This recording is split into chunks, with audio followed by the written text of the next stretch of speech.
seats, privacy, dignity, secular education in verdict against hijab ban. Against hijab ban. High court ने हिजाब पर ban लगाया था. Supreme court के जज कहते हैं privacy, dignity, secular education. Secular education कहाँ रही जब आपने हिजाब और इसमें बैठा दिया लोगों को. आगे कहते हैं by asking girls to take off hijab before they enter school gate is an invasion on their privacy, then an attack on their dignity and ultimately a denial to them for secular education, said justice Sudhanshu Dhulia on hijab ban. अरे गजब साहब, सुधांशु धूलिया जी ने इतनी सारे ज्ञान दे दिया. पहली बात, वन बाय वन चलते हैं साहब. क्या बोला इन्होंने कि इन्वेजन ऑफ प्राइवेसी. स्कूल में प्राइवेसी नहीं होती. School is a public place. School is not a private place. Even your moving car on the road is not a private place, it is a public place, क्योंकि वो public place में घूम रही है. ठीक है, तो ये प्राइवेसी यहाँ खत्म हो जाती है आपकी जब आप बाहर आते हो. पहली बात, जज साहब को शायद जानकारी नहीं होगी, बड़ा खतरनाक तरीके से गलत फैसला साहब, ये बड़ा खतरनाक तरीके से. एक एक चीज बताऊंगा आज आपको क्यों गलत है. दूसरी बात, कहते हैं उसकी डिग्निटी के ऊपर अटैक है. क्यों भाई, डिग्निटी के ऊपर अटैक कहां से हो गया? बच्चा कोई स्कूल आ रहा, पढ़ने आ रहा है, वहां उसकी डिग्निटी की वैल्यू नहीं है, वहां उसकी स्कूलिंग की वैल्यू है. ठीक है. तीसरी बात, कहते हैं ultimately denial of them of secular education. Secular education तो वही मर जाती है जब आप यूनिफॉर्म को हटाकर आप कहते हो हिजाब लाया जाएगा. ये सेक्युलर नहीं, ये कम्युनल है. किस एंगल से इस फैसले को लिखा गया और किस एंगल से उन्होंने इतना ज्ञान बघारा है, बाकायदा लिखा है इस पर. इतना खतरनाक फैसला लिख दिया किसी सुप्रीम कोर्ट जज ने. कमाल है. 2021 में इनका अपॉइंटमेंट हुआ था, यानी कि तब बीजेपी सरकार थी. किसने इनका अपॉइंटमेंट किया भाई, देखना पड़ेगा. हालांकि इसमें चलती नहीं सरकार होगी, कॉलेजियम ही लेता है इनको. है बड़ी गजब की चीज है साहब. आइए और देखें. हिजाब विवाद पर सुप्रीम कोर्ट में बटा दोनों जजों का फैसला. अब बड़ी बेंच को सौंपा जाएगा मामला. 3 जजेस की बेंच को अब सौंपा जाएगा. मुस्लिम छात्राओं ने इस मामले में सुप्रीम कोर्ट में दलील दी कि संविधान में सभी को अपना धर्म पालन करने का अधिकार है. बिल्कुल है. आपको किसी ने मना नहीं किया हिजाब पहनने के लिए. आप पहनिए, अपने घर पर पहनिए, आप जाइए जहां जाना है पहनकर. लेकिन हर जगह का एक ड्रेस कोड होता है. उस ड्रेस कोड को आप नहीं कर सकते. यानी कि कल कोर्ट के अंदर हिजाब में बैठेंगी जज साहिबा, अगर कोई मुस्लिम आ जाएगी तो ऐसा होगा क्या? यानी कि अगर हम ये माने कि कल जो है पुलिस में जो है अगर कोई मुस्लिम महिला है तो कहेगी मुझे हिजाब में नौकरी करनी, तो बुर्का और हिजाब में नौकरी करेगी वो. हमको ये सोचना पड़ेगा. पहना जा रहा निकाब और कहा जा रहा हिजाब. नकाब पहनकर हिजाब कहा जा रहा है. अब ये देखिए कितना बड़ा धूर्त समाज है. ऐसा धूर्त आपको कहीं देखने को नहीं मिलेगा. इतने धूर्त लोग हैं. ठीक है ना, कमाल है. खैर आइए अब इसको जरा डिकोड भी कर लें, इसको एक एक करके इन्होंने क्या क्या कहा. 2 जजों ने फैसला दिया, दोनों ने अलग अलग दिया. गुप्ता साहब थे, उन्होंने बिल्कुल स्पष्ट रूप से कहा, जस्टिस गुप्ता ने, कि ये सेक्युलर संविधान के अनुच्छेद 19, 21 और 25 के तहत कपड़े चुनने का अधिकार मिले. अनुच्छेद 25 में सीमा तय की है, कहाँ कहाँ क्या क्या मिले. तो बोले व्यक्तिगत स्वतंत्रता निजता का अधिकार व्याख्या किस तरह से की जाए ये भी बताया गया, सारा कुछ बताया गया. और बोलते कि भाई इसमें कहीं कोई हनन नहीं हो रहा, ये बिल्कुल सही किया है हाई कोर्ट ने. उन्होंने इसको सही माना. लेकिन जस्टिस धूलिया का कहना, बोले नहीं नहीं साहब इसमें तो फलाना हो गया, इसमें तो ढिकाना हो गया. और साहब संवैधानिक अधिकार है, किसने मना किया? लेकिन हर जगह की कोई ड्रेस कोड होती है, वो ड्रेस पहननी होती है. कल को यानी डिफेंस सर्विसेज में भी जाएगा आदमी, बोलेगा मुझे ड्रेस कोड नहीं पहननी है, मैं ड्रेस नहीं पहनूंगा, मैं अपने हिसाब से चलूंगा. आदमियों के लिए भी कोड है. आप बिना मूंछ की दाढ़ी नहीं रख सकते, चाहे पुलिस में हो, चाहे बाकी सिक्योरिटी सर्विसेज में हो, चाहे आप डिफेंस में हो, कहीं भी हो. ये उनका ड्रेस कोड है. ठीक है. Asking girls to take off hijab at school gate is invasion on her privacy, dignity, denial of secular education. Justice Sudhanshu Dhulia. खतरनाक ज्ञान आया था, बड़ा गजब का. पहले तो इसको समझ लीजिए, 2 जजेस की बेंच ने इसमें कोई फैसला नहीं हो पाया, तो अब ये 3 जजेस की बेंच के पास जाएगा. और 3 जजेस की बेंच के पास जाने के बजाय जो मुस्लिम पक्षकार है उनका कहना नहीं, आप इसको 5 जजेस की बेंच के पास भेजिए. और 5 जजेस की बेंच के पास भेजिए तो उसमें एक मुस्लिम जस्टिस होना चाहिए, एक मुस्लिम जज होना चाहिए। मतलब अब जजमेंट इस देश के अंदर, जज अब मुसलमान होगा। ये यहां से शुरुआत हुई है, आप समझिए, ये यहां से शुरुआत हो रही है। शरिया लॉ लागू हो रहा है इस देश के अंदर। कल बोलेंगे नहीं मुसलमान जस्टिस होगा, अब मुसलमान का केस वही सुनेगा, कल ये हो जाएगा। यहां से शुरुआत हो रही है सर। ये बड़े आराम से उन्होंने कह दिया इस बात को, सुप्रीम कोर्ट ने लताड़ा भी नहीं, भगाया भी नहीं कि गेट आउट, बाहर निकलो। इस तरह की बात करने वाले तुम लोग कौन होते हो? सोचिए सर क्या हो रहा है आपके देश में। ये डिमांड कर रहे हैं 5 को भेजो, क्यों भेजेंगे? जो नियम है उसी पर होगा ना। 3 जजेस की बेंच को जाएगा तो 3 जजेस की बेंच को जाएगा, क्लियर है। अब आते हैं दूसरी बात पर कि मुस्लिम जज को क्यों भेजेंगे? धार्मिक आधार पर डिसाइड होगा। मतलब हमारा केस मुस्लिम ही सुने तो भाई वो दीन की बात करेगा, हमारे फेवर में फैसले देगा। ये कल फिर बोलेंगे कि प्रॉपर्टी का केस भी किसी हिंदू मुसलमान के बीच में तो मुसलमान जज सुने तो वो भी इनके फेवर में दे। परसों बोलेंगे बलात्कार का केस भी अगर उसमें मुसलमान इन्वॉल्व हो तो मुसलमान जज सुने तो मुसलमान के फेवर में जाए। मतलब हर चीज में जहां मुसलमान इन्वॉल्व होगा वहां मुसलमान जज बैठा दो। उन्हें अपने लोगों पे इतना भरोसा है और उनके लोग इतने भरोसे के साथ काम करते हैं। हमारे नहीं करते, इसलिए हमारे यहाँ कोई नहीं बोलता कि हमारे हिंदू जज होना चाहिए। हिंदू जज ही तो बैठे हैं। अभी दुलिया साहब के बारे में बताता हूँ, तो चलिए साहब देखें क्या क्या इन्होंने कहा, वो भी देख लें जरा। इन द जजमेंट कर्नाटका हिजाब ban, Supreme Court Judge Justice Sudhanshu observed that asking a pre-university school girl to take off hijab at school gate is an invasion on her privacy and dignity। नहीं, invasion dignity और privacy पर sir जो है ना, basically ये juvenile justice act का उल्लंघन हो गया। माता पिता बच्चे पर किसी प्रकार का दबाव नहीं डाल सकते और बच्चा जब तक 18 का नहीं हो जाता तब तक उसकी कोई विल जो है फ्री विल नहीं मानी जाती है।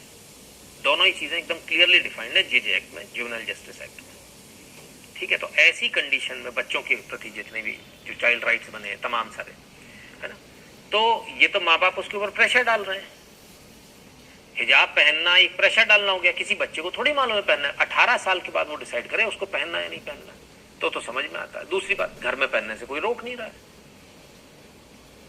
हम तो इससे भी एक कदम आगे बोलना चाह रहे हैं। हम तो ये बोलना चाह रहे हैं 18 के ऊपर भी जो लोग बाहर बुर्का पहनते हैं, निकाब पहनते हैं, इस पर बैन चाहिए मुझे, क्योंकि आपकी फ्रीडम और आपकी डिग्निटी से मुझे कोई लेना देना नहीं। आप अपनी डिग्निटी अपने घर के अंदर रखिए, हमें आपकी डिग्निटी से कोई मतलब नहीं है। हमें कतई मतलब नहीं है कि आपकी डिग्निटी क्या है क्या नहीं है, उससे हमें कोई लेना देना नहीं है, ठीक है। आपकी प्राइवेसी में हमें इन्वेड करने का हमें कोई मतलब ही नहीं, हम क्यों करेंगे। लेकिन मुझे अपनी सिक्योरिटी की तो चिंता है।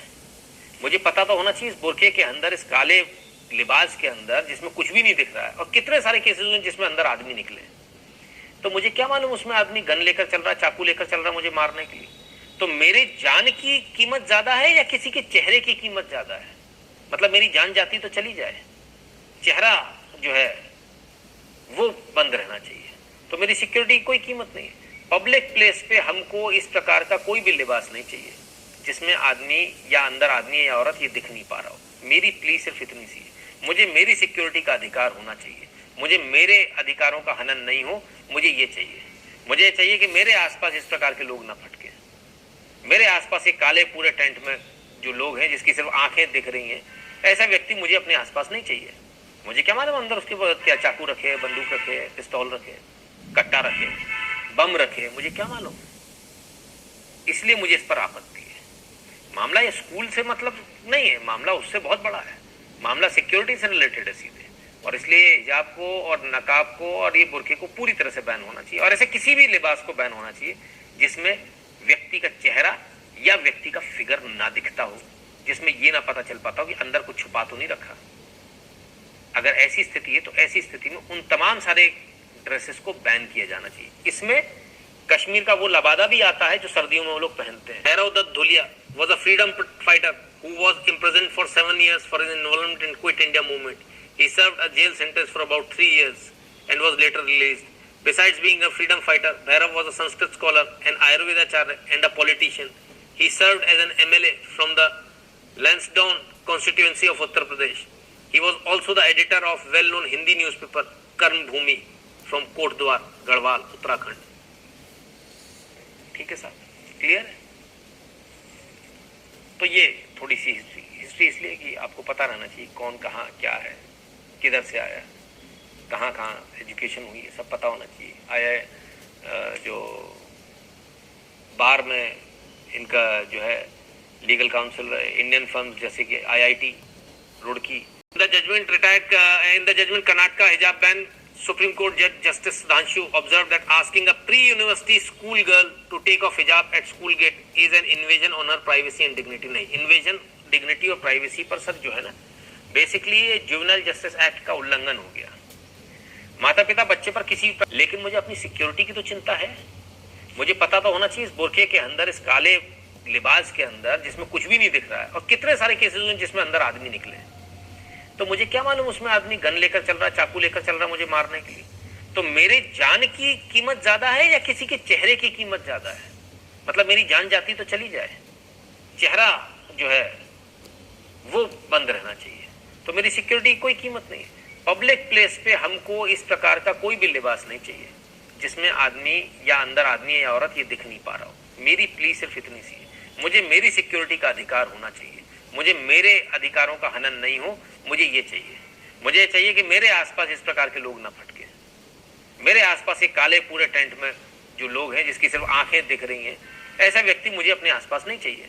मुझे क्या मालूम अंदर उसके क्या चाकू रखे, बंदूक रखे, पिस्तौल रखे, कट्टा रखे, बम रखे, मुझे क्या मालूम। इसलिए मुझे इस पर आपत्ति है। मामला ये स्कूल से मतलब नहीं है, मामला उससे बहुत बड़ा है, मामला सिक्योरिटी से रिलेटेड है सीधे। और इसलिए हिजाब को और नकाब को और ये बुरके को पूरी तरह से बैन होना चाहिए, और ऐसे किसी भी लिबास को बैन होना चाहिए जिसमें व्यक्ति का चेहरा या व्यक्ति का फिगर ना दिखता हो, जिसमें ये ना पता चल पाता हो कि अंदर कुछ छुपा तो नहीं रखा। अगर ऐसी स्थिति है तो ऐसी स्थिति में उन तमाम सारे ड्रेसेस को बैन किया जाना चाहिए। इसमें कश्मीर का वो लबादा भी आता है जो सर्दियों में वो लोग पहनते हैं, जिसके अंदर AK-47 है या नहीं है ये मालूम नहीं चलता है, वो भी आता है। क्लियर है? तो ऐसा नहीं कि हम सिर्फ बुरके के लिए बोल रहे हैं, ऐसा नहीं, हम सब चीजों के लिए बोल रहे हैं। वो तो वहां के हिंदू भी ओढ़ते हैं ना, वो सब लोग पहनते हैं ना, सबके लिए। Sir can there be an identity someone has no face, विवेक व्यक्ति, ये भी एक बात है। रंजन कुमार जी, जुलर टाइप के लोग जाते हैं हमारे यहाँ से।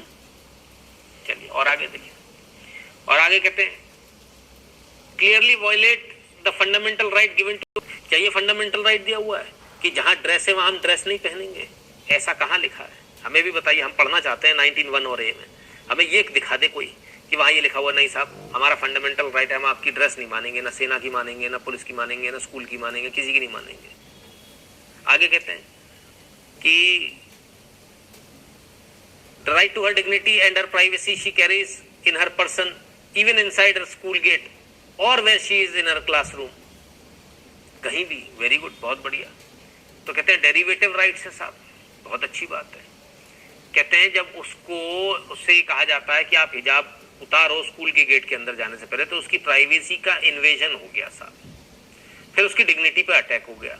Ultimately denial of her from secular education. बड़े गजब साहब, इतना सारा ज्ञान।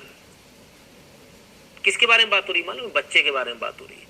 कोई जबरदस्ती नहीं कर रहा है, जबरदस्ती उसे घर से पहनाकर भेजा जा रहा है बच्चे को, जो कि कानूनी रूप से सही नहीं, गलत है, ठीक है ना, लेकिन उल्टा हो रहा है साहब, दिखाया उल्टा जा रहा, बताया उल्टा जा रहा है।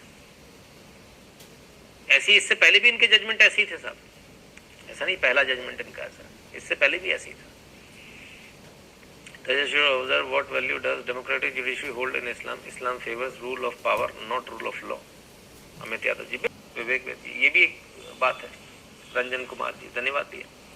क्लियर है? गलत तो नहीं कह रहा हूँ, कुछ गलत बोलूं तो मेरे को बीच में टोक देना है। हरिओम चौहान, प्लीज नाम चेंज कर लो आपका। जिहादी भाई शादाब चौहान 200 साल पहले। अरे कहाँ साहब इनके चक्कर में पड़े हो आप भी, है ना? ठीक है ना? फिर से कोई कमेंट आया क्या? हमने देखा नहीं, कोई बात, आते रहना, इनको भी यहाँ रहना चाहिए। खैर, एक चीज तो ये हुई, तो सर कहीं कोई डिग्निटी और किसी प्राइवेसी का उल्लंघन नहीं हो रहा। प्राइवेसी घर के अंदर होती है, घर के बाहर प्राइवेसी नहीं होती। अगर आपको प्राइवेसी चाहिए तो आप अपने घर में रहें, बाहर मत निकलिए। बाहर निकलते ही आपकी प्राइवेसी खत्म हो जाती है। और स्कूल में किस चीज की प्राइवेसी? स्कूल में आप पढ़ने आ रहे हो, प्राइवेसी के लिए नहीं आ रहे हो। बेसिक कंसेप्ट क्लियर नहीं है शायद, संभवतः। हाँ, कमाल है साहब, क्या गजब के सेक्युलर टाइप के लोग जाते हैं हमारे यहाँ से। चलिए और आगे देखिए, और आगे कहते हैं clearly violate the fundamental right given to under article 19(1)(a) and 21 of constitution. क्या फंडामेंटल राइट है भाई, बताइए, हमें बताइए। 19(1)(a) और 21 में क्या फंडामेंटल राइट दिया हुआ है? क्या ये फंडामेंटल राइट दिया हुआ है कि जहां ड्रेस है वहां हम ड्रेस नहीं पहनेंगे? ऐसा कहां लिखा है? हमें भी बताइए, हम पढ़ना चाहते हैं 19(1) और (a) में।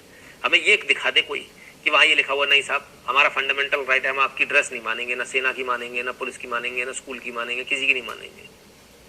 आगे कहते हैं कि the right to her dignity and her privacy she carries in her person even inside her school gate और where she is in her classroom. कहीं भी, वेरी गुड, बहुत बढ़िया। तो कहते हैं डेरिवेटिव राइट्स है साहब, बहुत अच्छी बात है। कहते हैं जब उससे कहा जाता है कि आप हिजाब उतारो स्कूल के गेट के अंदर जाने से पहले, तो उसकी प्राइवेसी का इन्वेजन हो गया साहब, फिर उसकी डिग्निटी पे अटैक हो गया।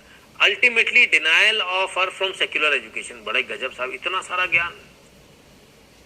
किसके बारे में बात हो रही मालूम? बच्चे के बारे में बात हो रही है। कोई जबरदस्ती नहीं कर रहा है, जबरदस्ती तो उसे घर से पहनाकर भेजा जा रहा है बच्चे को, जो कि कानूनी रूप से सही नहीं, गलत है, ठीक है ना, लेकिन उल्टा हो रहा है साहब, दिखाया उल्टा जा रहा, बताया उल्टा जा रहा है। ऐसी इससे पहले भी इनके जजमेंट ऐसे ही थे साहब, ऐसा नहीं पहला जजमेंट इनका ऐसा, इससे पहले भी ऐसी था।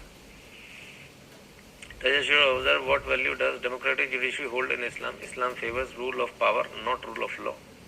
अमित यादव जी, बिल्कुल साहब, बिल्कुल। तो वो तो पूरा मामला ही बिगड़ गया भाई।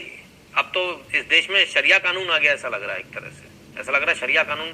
फर्क क्या रह गया सर? नाम का ही फर्क रह गया ना, शरिया तो लगभग पूरा पूरा वैसा ही कानून आ गया।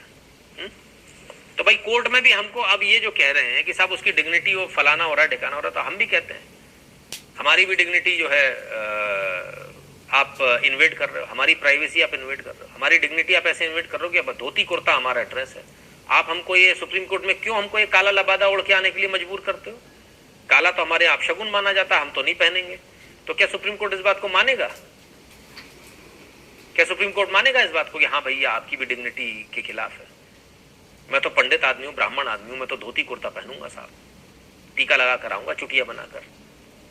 तो आप आने दोगे, मुझे बहस करने दोगे? तब आप मेरे से बोलोगे get out of the court, जाइए और जाकर गाउन पहन कर आइए। इतनी भी तमीज नहीं है तुमको। हाई कोर्ट में डांट पड़ती है सर। तो हमको ये चोंगा क्यों पहनाया जा रहा है, हमको ये गाउन क्यों पहनाया जा रहा है? वाई? ये तो हमारे देश का भी नहीं है, ये तो अंग्रेजों का थोपा हुआ है, हम इसको क्यों पहन रहे हैं? बड़े शर्म की बात है सर। इस देश में धोती कुर्ता पहनने पे, टीका लगाने पर हाई कोर्ट में डांट पड़ती है। कमाल है साहब। हिंदुओं की स्थिति हिंदुओं ने खुद ने करी, किसी दूसरे ने थोड़ी करी है। और ये जजेस भी तो वही हैं। फिर क्या कहते हैं? Are we making a girl child life any better by banning हिजाब? बिल्कुल बिल्कुल। हर बच्चे को इक्वल राइट्स होने चाहिए। किसी दूसरे बच्चे के सामने वो बच्ची अलग ना लगे, उसको इंफीरियरिटी कॉम्प्लेक्स ना हो कि आप इस प्रकार का फैंसी पेंसिल बॉक्स नहीं लाएंगे, बाकी बच्चों को इससे इंफीरियरिटी कॉम्प्लेक्स होती है। आपका महंगा पेंसिल बॉक्स है, आप इसको, वो रख लेती है टीचर, माँ बाप आएंगे उसको देंगे। जब माँ बाप आते तो उनको बोला जाता है कि ये पेंसिल बॉक्स ना दीजिए, नॉर्मल पेंसिल बॉक्स दीजिए। ऐसा होता है कि नहीं होता है? तो इक्वलिटी के लिए किया जाता है।